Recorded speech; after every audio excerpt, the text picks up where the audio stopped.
अस्सलाम वालेकुम। हाँ जी की हाल चाल तुहाडा सब दा उम्मीद करदी सब खैरियत नाल होणगे। अल्हम्दुलिल्लाह मैं भी खैरियत नाल हां।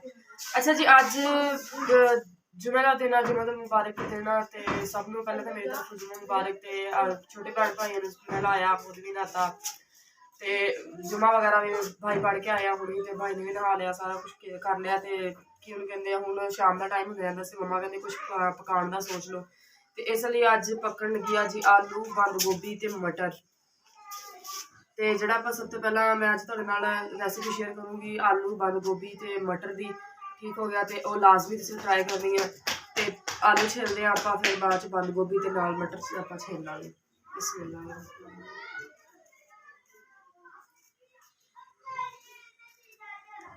अच्छा जी आलू वगैरह छिल के रख लिया तो मटर भी जोड़े थोड़े जी रह गया आ तुसीं देख सकते हो बारीक बारीक जे ते मटर कट के फिर आप गोभी बंद गोभी कट लेने टमाटर भी सॉरी प्याज भी कट ले।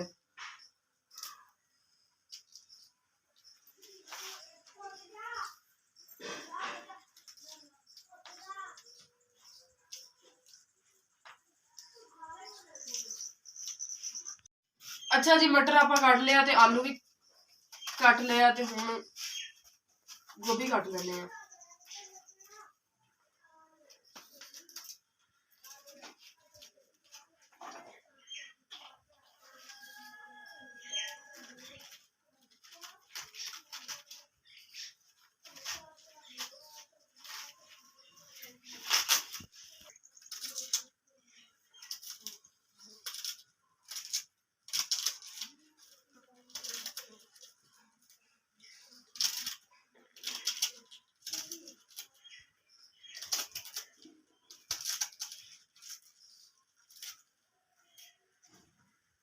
ते गोभी दी आपां एक साइड कट ली है एक रह गई है ते सब्जी बन चली है गैस है नहीं गी ते गैस ते आपां नहीं पका सकते ते इसलिए अग बाल के फिर आपां हांडे पका लेंगे। मेरी फेवरेट आ कच्ची खाया नहीं मैं कल जी गाइस ते अपनी सब्जी जिहड़ी तैयार हो गई हुण इन्हां नूं धो लैंदे आ धो के फिर बाहर लै जांदे आ ते पकाने।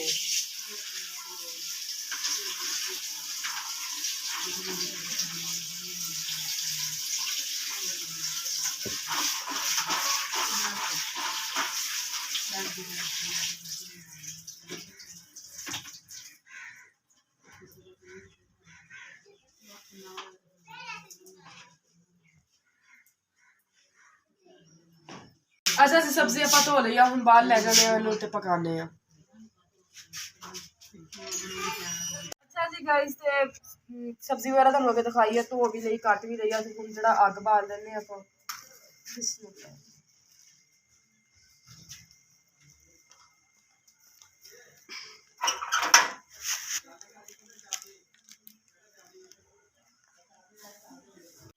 अच्छा जी गैस ते अग जी बड़ी मुश्किल ना बड़ी है बाहर गई है लेकिन तुम देख सकते हैं हम जल्दी जल्दी कढ़ाई पर रख लेने।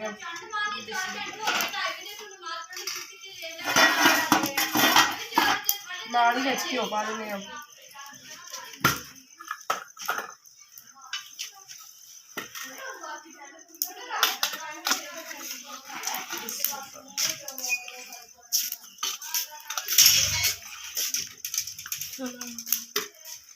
घ्यो गर्म होंदा तो फिर आपां इहदे विच प्याज पा देने।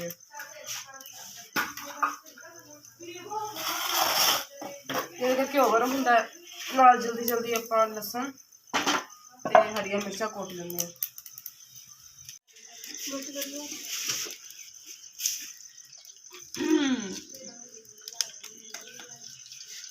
बिस्मिल्लाहिर्रहमानिर्रहीम।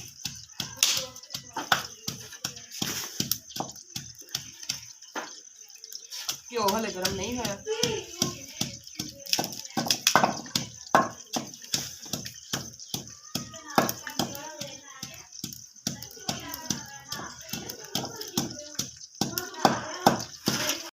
अच्छा जी अपना जो लसन तो मिर्चा से होगा कुटिया भी घी भी गर्म हो गया पा दिया प्याज।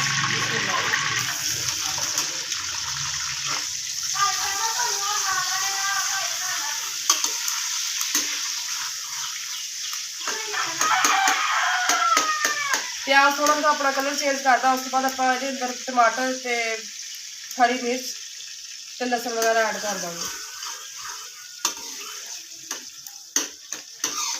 अच्छा जी, तो गाइस अपना जो प्याज आ हल्का हल्का कलर चेंज कर दिता है अपना। इसमें आप पा देंगे टमाटर।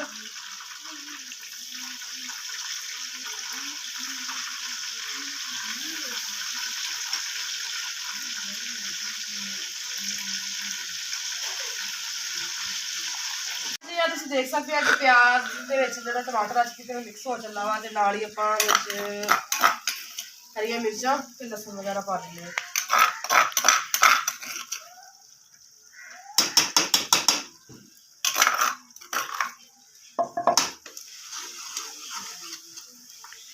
अच्छे तरीके भुनना गा, जिवें हर चीज़ मिक्स हो गई विच घुल गई खुर गई, तो फिर उस तो बाद आप जी अपनी सब्जी वो भुनांगे तो नमक मिर्च पा के पकड़ा रख देंगे।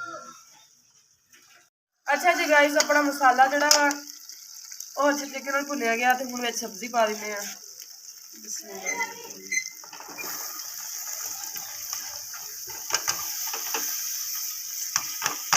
अच्छा जी गाइस, तो इनू अच्छी तरह हिला लें। थोड़ी देर तेन 5 मिनट आप घ्यो फ्राई करांगे अच्छे तरीके। फिर ये जोड़ा लाल मिर्च हल्दी तो नमक वगैरह पा देंगे। फिर इन्हों हल्की आंच से पकने वास्ते छड़ देंगे।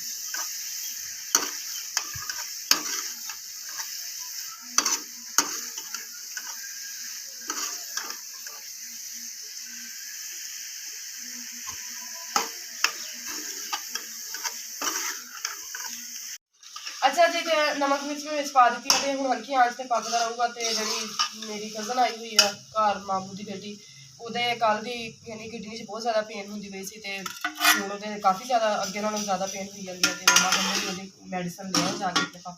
हांडी अपनी हल्की आंच से पकदी रहूगी, तो आप एक बार जाके ਉਹਦੀ मैडिसन ले आने बाद चो आके फिर आप अपनी हांडी देखा।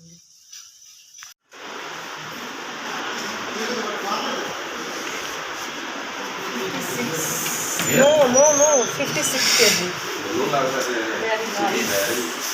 अच्छा जी गाइस, तो हमने चेकअप वगैरह करवा लिया। उसने डॉक्टर ने इंजेक्शन दिया था इसको लगाने के लिए मेरी कज़न को, तो उन्होंने इंजेक्शन वगैरह लगाया। उन्होंने कहा था 15-20 मिनट आप लोगों ने यहाँ बैठ जाना है। तो 15-20 मिनट हम यहाँ पे बैठ गए। तो उन्होंने अभी इसकी पेन को थोड़ा थोड़ा यानी आराम था। उन्होंने टैबलेट लिख दी। उन्होंने कहा जी ये 3 टाइम लेनी है टैबलेट, और उसके बाद कल सुबह 2 बजे तक अल्ट्रासाउंड फ्री होता है, तो आप लोगों ने आकर अल्ट्रासाउंड करवा लेना है। अब जी हम लोग इसकी मेडिसिन लेते हैं, जाके आप लोगों को दिखाते हैं, और जो है घर जाते हैं, इसको रेस्ट करवाते हैं ताकि जल्दी जल्दी ठीक हो जाए। जी गाइस, तो आप जी दवाई सी लैने वाली वो दवाई लै ली है। तो यानी कि उन्हें कहते 3 खुराकां लैनियां सी। सुबह अल्ट्रासाउंड तुहानूं दस्सिया सुबह अल्ट्रासाउंड वगैरह करवाना है।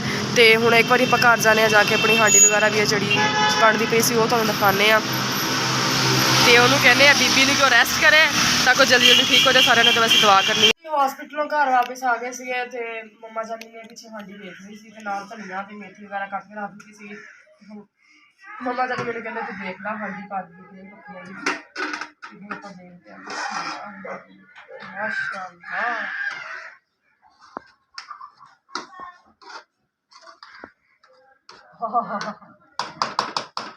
अच्छा जी, आ मेथी पहले ज्यादा कर देंगे नाल धनिया।